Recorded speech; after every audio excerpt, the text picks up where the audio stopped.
भारतीय अंतरिक्ष अनुसंधान संगठन यानी कि इसरो ने एक और बड़ी कामयाबी अपने नाम दर्ज की है। भारत की स्पेस एजेंसी ने आज सिंगापुर की 2 सैटेलाइट को पृथ्वी की कक्षा में सफलतापूर्ण स्थापित कर दिया है।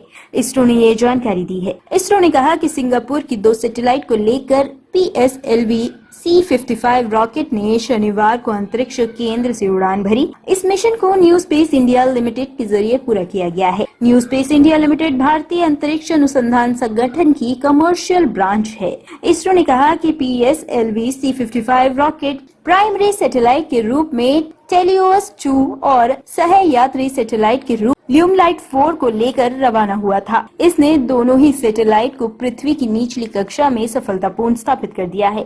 PSLV यानी कि पोलर सैटेलाइट लॉन्च व्हीकल भारतीय स्पेस एजेंसी इसरो द्वारा डिजाइन किया गया है। एक बेहद सफलतापूर्ण लॉन्च वाहन है। बता दें, इसके जरिए सिंगापुर की 2 सैटेलाइट का प्रक्षेपण करने के लिए शुक्रवार को यहाँ सतीश धवन अंतरिक्ष केंद्र में 22.5 घंटे की उल्टी गिनती शुरू हुई थी। मिशन के तहत चेन्नई से लगभग 135 किलोमीटर दूर स्थित अंतरिक्ष केंद्र से 54.4 मीटर लंबा रॉकेट दोनों सैटेलाइट को लेकर प्रथम लॉन्च पैड से रवाना हुआ और बाद में इसने दोनों सैटेलाइट को इच्छित कक्षा में स्थापित कर दिया। सिंगापुर के लिए दोनों सैटेलाइट बेहद खास हैं। जानकारी के मुताबिक इन सैटेलाइट का उद्देश्य सिंगापुर के नेविगेशन, समुद्री सुरक्षा को बढ़ाना और वैश्विक शिपिंग समुदाय को लाभ पहुंचाना है। दोनों सैटेलाइट का संयुक्त वजन लगभग 757 किलोग्राम है। सिंगापुर अपनी इन सैटेलाइट के जरिए हॉटस्पॉट निगरानी और धुंध प्रबंधन, हवाई दुर्घटना के दौरान खोज और बचाव कार्यों आदि के लिए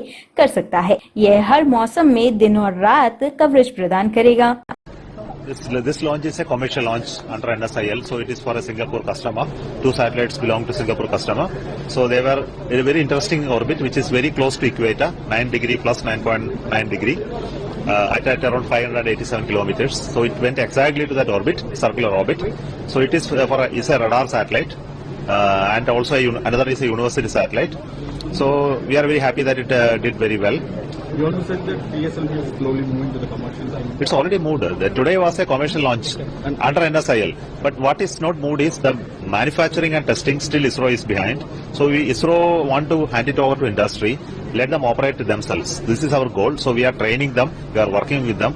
So we have to create the similar power in the industry side.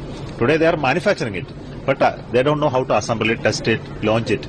So we are allowing them to come here, get trained by us and operate on them. This is the change. On the part of space policy, how things have been changed and how to let different points and what all? See, a very important thing we want is that private people in India should take a space, not startup alone. Big houses, big industries should come in space so that the scale is increased.